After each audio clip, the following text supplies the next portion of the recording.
it will take millions and millions of years to do that. And I won't need my password after a million years. So yeah, it's really just a good idea when you're using a service that's been breached.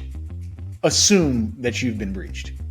But here's an example of something else you could put in that top tier, though. I mean, the account to your password manager, the password to the password manager, thinking it's a complex password because you use QWERTY, the letters that go across the top row of the common keyboard. We here at Cyber Guys Podcast are neither recommending or discouraging the use of that service. You know, we're just saying as a general practice. We here at the Cyber Guys are vendor agnostic, but completely.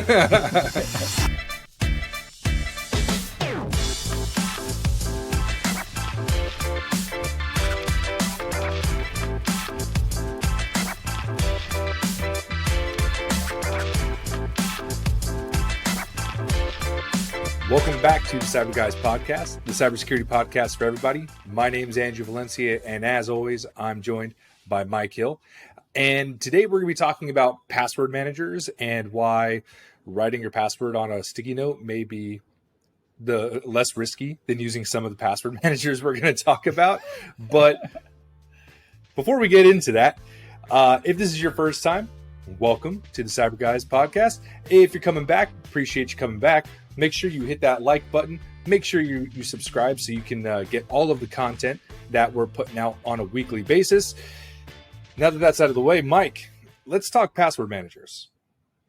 Yes, and even more generally, passwords in general, because in the end, we don't really have a better solution for logging into a machine that you have no history with and accessing a resource across the internet that has no other way to authenticate you than good old username and password. It's the only thing we can use in a lot of untrusted connection authentication mechanisms. So it's a real problem. It's a real problem. It is, you're right. And when we're looking for ways to authenticate individuals, oftentimes we have username and password. And as we'll talk about in a little bit with some of the data breaches, specifically the data breach from LastPass that happened last year, having a username and password or having a master password is not great, even if it is super complicated or super complex. Yeah, it brings to the fore the basic issue. I mean, there are two ways that passwords get breached. One, a simplistic password that can be brute force. In other words, if you're just using a word out of a dictionary, well, that's going to be susceptible to what we call a dictionary attack. If you use something that is fewer than a certain number of characters, well, there are a number of password crackers that can just cycle through the alphanumeric character set, and in a certain amount of time, they're going to break it. It's what we call a brute force attack. So those are the sort of things that we don't want to use. Even something we call keyboard walks, where you're thinking it's a complex password because you use QWERTY, the letters that go across the top row of the common keyboard. Well, that's also going to be in a dictionary, and it's going to be used as a dictionary attack. So even though we generally think of breaking passwords in that way, in the way that someone's going to basically break it, brute force it, figure it out, the more common way passwords are breached is someone finds it. They find it sitting on a computer, on a database, maybe on a sticky note on your computer or under your keyboard or whatever. Someone is shoulder surfing and watches you type it in. One of my favorite hacker movies, Sneakers, that was one of the scenes. They were looking through the binoculars, watching the guy type in his password, and that's how they figured it out, even though it didn't really work out for them in that scene. The idea is if someone can just get your password from you, or maybe you just share with you. Right now, Netflix is going crazy over password sharing. So if they intentionally share the password, but if you know the password through some means, that's the problem. And that's where password managers get people in trouble, because here you have a central database that's storing a bunch of passwords.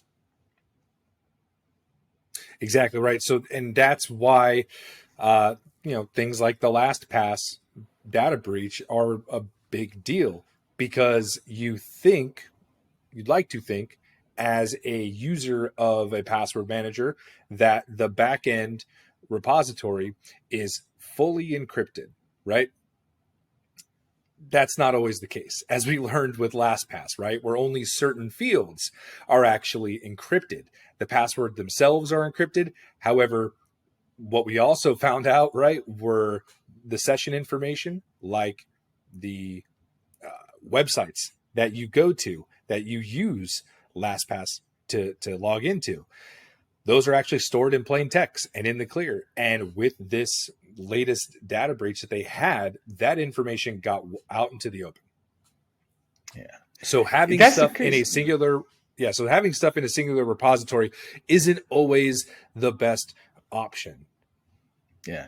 It's crazy because you're thinking, I'll use this so that I can have this complex password. I don't have to worry about remembering it, so it's not going to be brute forced. It's not going to rely on me remembering it. I mean, how many people have lost Bitcoin wallets because they forgot the password? So people are worried about forgetting a password. And that is the downside to coming up with a very long, complex password, which is difficult, if not impossible, to brute force. So it's kind of a catch-22, which has driven a lot of people to these tools like LastPass. Right. And I'm a user of a couple different password managers. They're needed, right? And we like to use them, right? We like them to save our passwords. We like to use them because when we browse the internet, it makes it a lot easier. It simply just makes it easier to be able to click onto, Facebook or whatever, and just have the password ready to go instead of having to memorize a very long, complex series of, special characters and alphanumeric, combinations. Yeah. However, we get into a problem when we solely rely on the username and the password as a means of authentication, right? So yeah, I mean, we should talk about, like, how do we get around this, right? How do we get around using just this singular mode of authentication?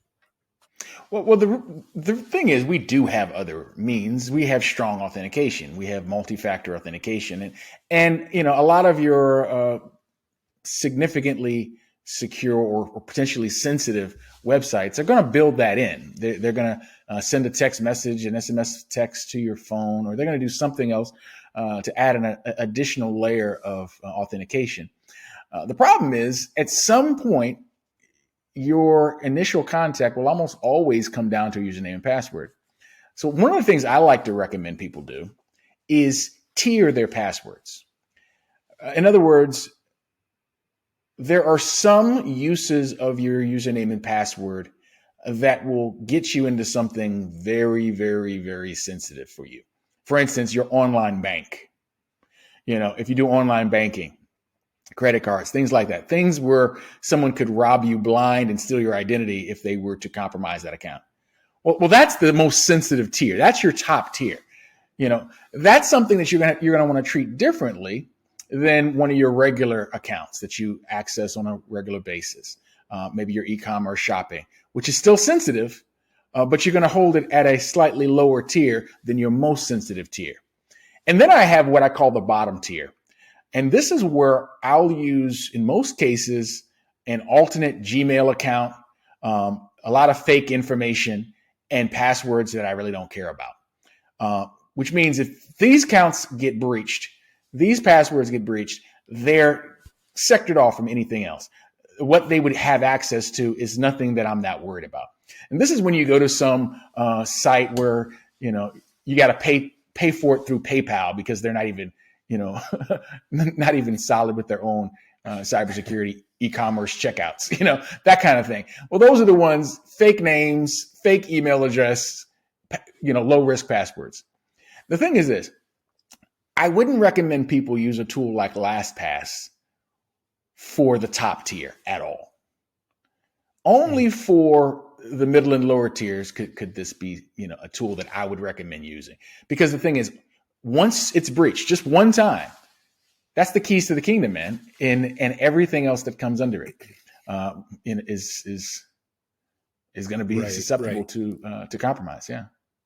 Yeah, I think it's obviously hard to say for the everyday users out there that they have to be tech savvy or have a intricate knowledge of how their passwords are being stored in a password manager. Because I don't necessarily agree that you can't use a password manager for those top tier. I think that it's a very good practice, but I don't know that for everyday users or grandma that's necessarily right.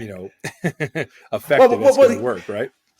But here's an example of something else you could put in that top tier, though. I mean, the account to your password manager, the password to the password manager. Would you want the password to the password manager in a password manager? Well, so at some point you have to have something that's real good. Well, but that's the risk of using these password managers to begin with, right? So with LastPass, what we saw was the information that was stolen by hackers was site information for each user profile. So they know not only what sites you go to use, but the fact that you use the same password or similar passwords, and they could do something as easily as search, I don't know, in the site IDs, reset, like password resets, right? And then what can they do? They can actually develop a very comprehensive phishing campaign, right, where they send you an email that looks very legitimate from the site that you use that requests that you reset your password based on, I don't know, the LastPass hack, right? And you click on that link, and all of a sudden, there you go. You're taken to a site that looks exactly like the site you used. You enter in the password, and there you go, right? Yeah. It's very easy for them to do that now, especially if you have site information like that in the clear text and you have that data stolen. So what I think needs to happen, what I think users have to be able to do is understand not like the technical, like, oh, this backend is encrypted, with AES 256, but they need to understand what information is protected, what information isn't protected, what information is encrypted, and what information is not encrypted. Because there are some password managers out there that encrypt everything, right? They encrypt every bit of information for a user profile. It's all encrypted. So regardless if it gets stolen or not, it's not really usable to begin with. LastPass, unfortunately, is like a comedy of errors, right? They did a lot of wrong things and a lot of things they shouldn't have done. And this we're not going to just hammer home in on the LastPass breach. That's not what this episode is about. But it is indicative of the fact that people put faith into like a company like LastPass without looking to that next layer to understand what exactly is happening. Yeah. But, and another thing I think that's important that we say and acknowledge is that the concept of password managers is good. It solves a very, very important problem, and that is the reuse of passwords. You may have a formula for concocting a very complex, untraceable, almost unbreakable password. But how many of those can you keep in your head? Every website wants you to log in with an account. Every website wants you, exactly. Every website is going to want you to have a login and is going to have you have a password. Every website, even websites that you probably go to every blue moon, you still have to have a username and password for it. So the idea of being able to have enough complex passwords and remember them all and remember what site goes with what, it's just not practical. So these managers serve a very, very, very important purpose. It allows you to have complex passwords that can't be brute forced, that you don't have to worry about remembering. The problem is, and this is why, I really want to push for my tiers, use the idea of segregating the ones that are exclusively handled in your LastPass or your Google passwords or your Apple chain, whatever. Right. Those are the ones that are serving that purpose. But you still need to have that mechanism for building a complex password that you will remember. And maybe you only have the enough memory to keep track of 3 of those at a time. Fine. Use those 3 for the most sensitive things. Your bank, your account to get into the password manager, that sort of thing, so that you can remember it. You don't have to have it managed for you. But if that one gets compromised, it would be highly unlikely that one would be compromised because it's not stored anywhere except for in your head. And until we have a way of reading brain waves to figure out what's between your ears, that would, if you devise a good password, that would be a good way to go. Yeah, and even still, on top of devising complex 15 to 22 character passwords that have special characters and all that stuff, it's also really important to understand that there are other factors of authentication that should be employed for a lot of the websites that we're logging into. For my bank account, it's not username and password, right? It's not just username and password. We should have multi-factor authentication, right? Whether it be sending a text to a phone with a PIN or an OTP, or so on and so forth. Those are also very important to ensure that are employed. And a lot of websites that do house that sensitive information, a lot of the banking and financial sector, it employs multi-factor authentication, right? They employ multi-factor authentication with healthcare websites, right? And that's not because it's the latest and greatest or because they want to slow down people logging in. No, it's because it's mandated, right? It's a required that's really control the point. that's implemented. That's really the point. In fact, if you were to go to a site that deals with sensitive information and it doesn't do that, you need to rethink using that service, because at this point, everybody is requiring it. And the only time they'll let you bypass that is if your device has been authenticated. In other words, there'll be a checkbox usually that says only I use this device and so forth. After which, if you've logged in recently, they won't every single time send you a text message. But at the very least, you shouldn't deal with any website for sensitive information that doesn't do that. Exactly. This really brings to mind something that we should just, cover. And this is something that for the techies in our audience, this is going to be old hat. But remember, this is cybersecurity for everybody. So let's just go over some basic rules of good passwords. Because again, you're going to need to create at least a couple of really good passwords that you use. If for nothing else, you're top tier getting into the most important sorts of sites, like getting into your password manager account, getting into your bank, even before they send you the SMS text or whatever to give you strong authentication. So, okay, rule number 1. Don't use any word that could be found in any dictionary or any common keyboard walk, like QWERTY. Rule number 1. Rule number 2. Do not have a password that's shorter than 8 characters. Mm-hmm. Nowadays, anything that's less than 8 characters, even if it's fairly random, can be brute forced pretty quickly. And on that note of brute forcing, I know a lot of folks are going to think, well, hey, if I type in the wrong password 3 times, the system locks, right? Yeah, that's true at the application layer. But in the data, you can still brute force the original source, run a hash against it, and then look at the hash to see if it matches up the password hash, which may have been collected in intercepted communication. Mm-hmm. So you don't have to brute force the application. You can brute force the password and then send it to the application. So don't think that just because the application gives you 3 strikes and you're out, that means you can't brute force the password. It doesn't quite work like that. So you got to use a long password. Dictionary text, using tables, you're using rainbow tables, right? Specifically with regards to hashing, that's a big thing. So absolutely. All right, Mike's rule number 3. What do you got? Rule number 3. Do not limit your password to letters, but mix the case of letters, mix in numbers, and mix in some special characters. Just think about that mathematically, right? There are 26 letters in the English alphabet, but computers are case sensitive. So when we use mixed case, we've doubled our character set from 26 to 52, just like that. Add in the numbers, now you're up to 62. Add in another 10 special characters, you're up to 72. So now you have a base 72 character set. Base 72. Now do the math. Let's say you have 10 characters in a base 72.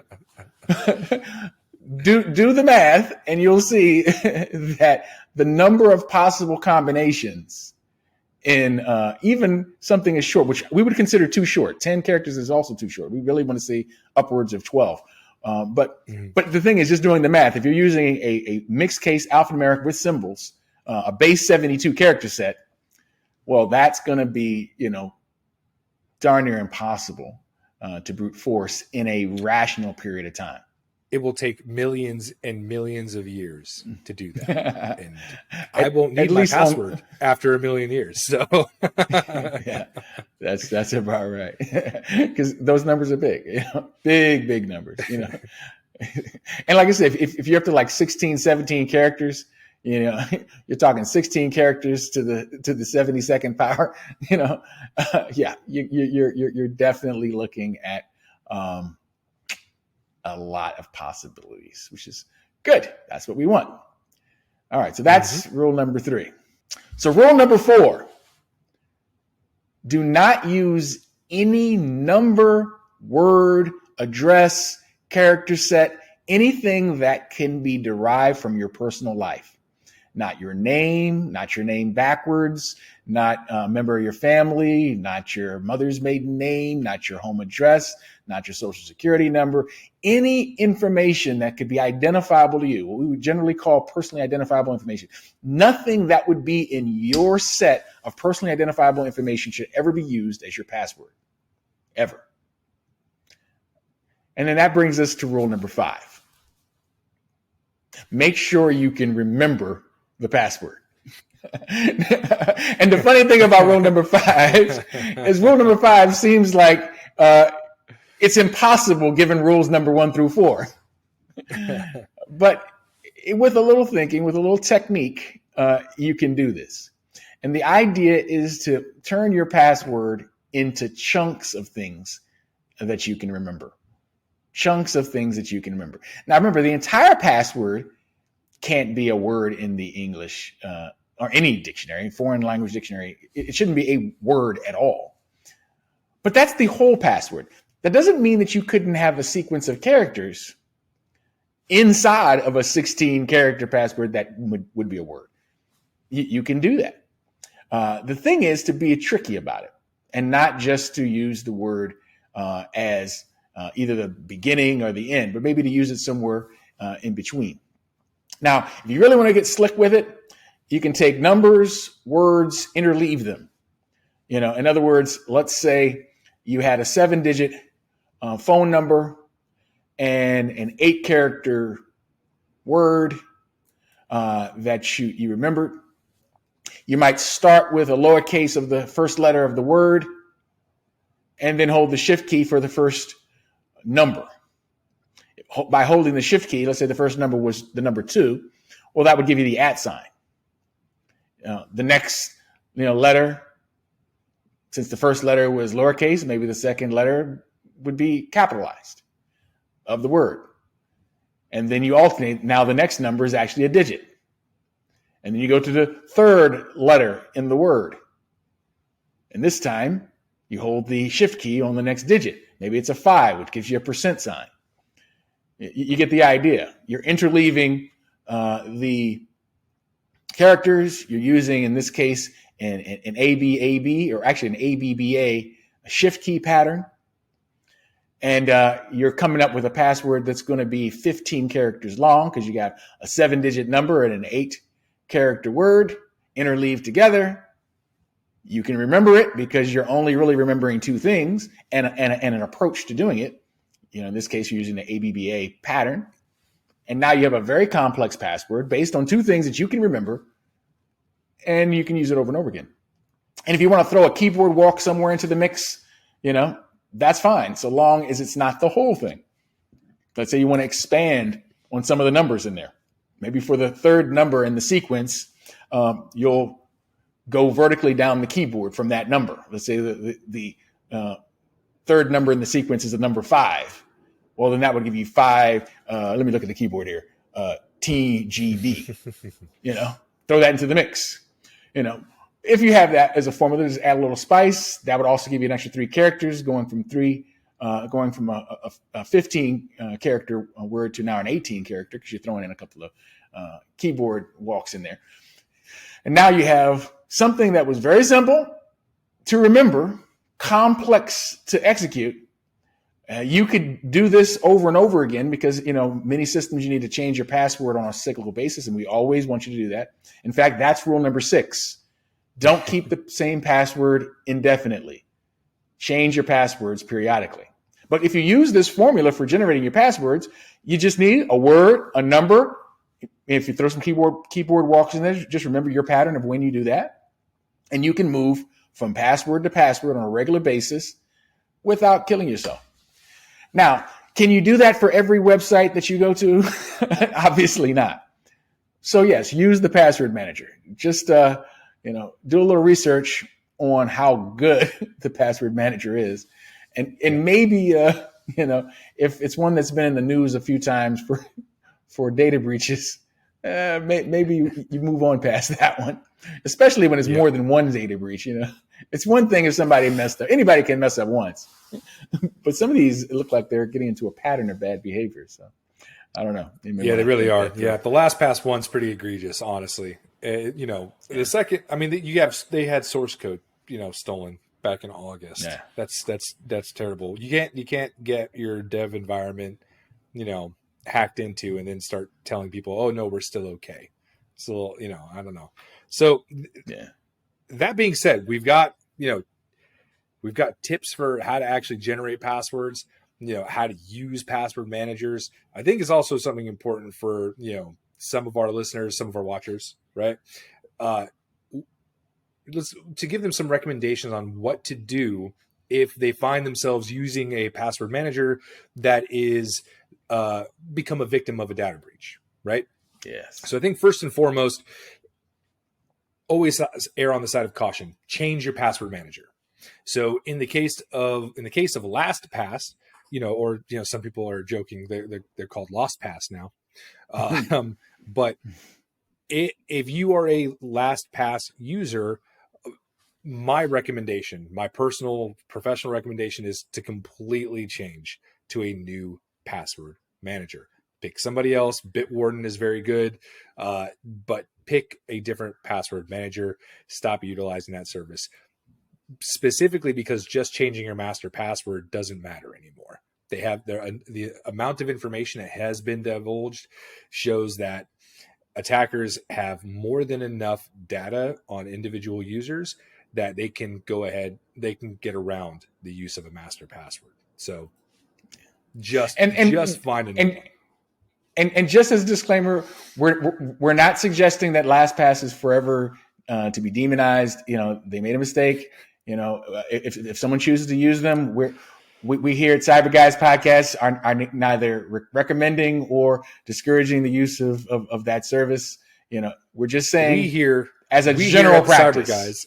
We here at the Cyber Guys are vendor agnostic, but completely. But I will say there's a lot of industry professionals, a lot of cybersecurity investigators that they're not as nice about LastPass as you just said.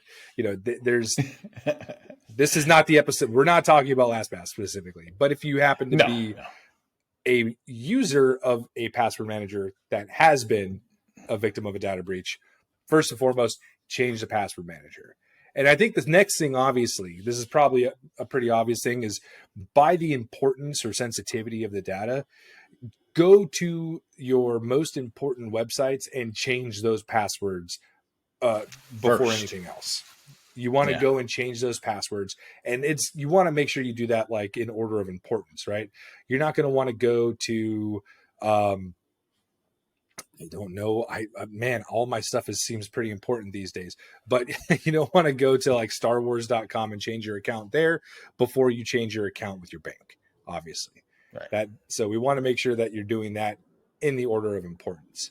And that brings me to actually, while you're doing that, while you're changing those passwords, where you can, always and forever enable two-factor authentication.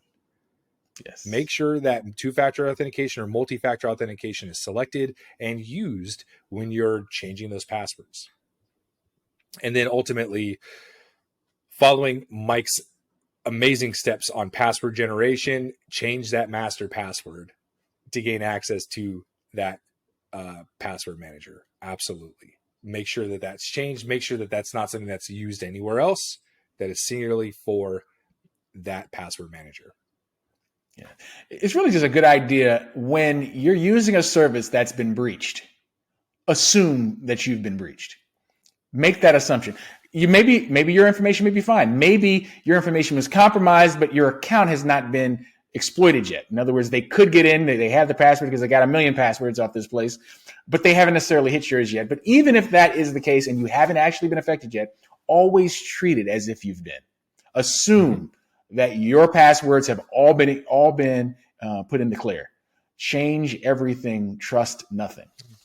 You could just go to haveibeenpwned.com and find out, right? Like that's an easy way to find out. But and there's I had a conversation with somebody who was a LastPass user who basically said that they were not that concerned about their information because there were more important people that had accounts, celebrities, politicians that obviously attackers were going to go after. And my response to them was, what happens with this information, with this data? It gets sold in a big block. It gets sold and it's out there for anybody to use anytime they want to. So always err on the side of caution. Always err on the side of caution. Always be in the mindset that, yes, my data has been breached. My account information is out there. It needs to be changed. Yeah. And, on that note, I want to throw a caveat on my tiers. Remember I said you have your most important at the top, your moderately important in the middle, and the ones you kind of don't care about at the bottom. Just because you have the ones you don't care about at the bottom, be very wary of anything that can trace back to you. Like I mentioned, for the stuff at the bottom, I'll generally use a extra email account. I won't use my primary email account. That's out of necessity. Because the thing is, if you do have a weak password, if it has been breached or is part of a service that's been breached, and now it's out there in the dark web being sold, there may not be anything in that account that you're worried about. But if it traces back to your actual email address, now you're going to be targeted by phishing because they're going to try to see where else that password has been used, what other accounts you have. In other words, they're going to try to find their way up the tiers. So if you do have a bottom tier like I do, keep in mind that you can't just be careless about it completely. You certainly aren't going to give it the same level of rigor as the upper tiers. But if anything can trace their way up the tiers, then that's a problem too. Mm-hmm. All right, that's just a little something about this stuff, right, Andrew? Just a little something. Just a little something. A little something. It's a sobering. I think it's a sobering exercise, right? To go back and take a look at how we're actually managing, these means of authentication, how we can better secure ourselves, how everyday users, right? How they. Think about it. Secure themselves as well. Just think about it. If you have a password manager, go to it, open it up, scroll down, and see how many accounts you have. You'll be surprised. You literally probably have hundreds. And we don't even think about how this stuff multiplies over time. But with every website, basically asking you to set up an account, you will have dozens, if not hundreds. So this is something that has to be paid attention to. Absolutely. All right, well, that's going to do it for us today. Remember, hit that like button, subscribe to the channel so you don't miss any of the content that we're coming out with. We've got a lot of stuff coming your way. For Mike Hill, I'm Andrew Valencia. And remember, stay safe, be secure, be sure. We'll see you next time.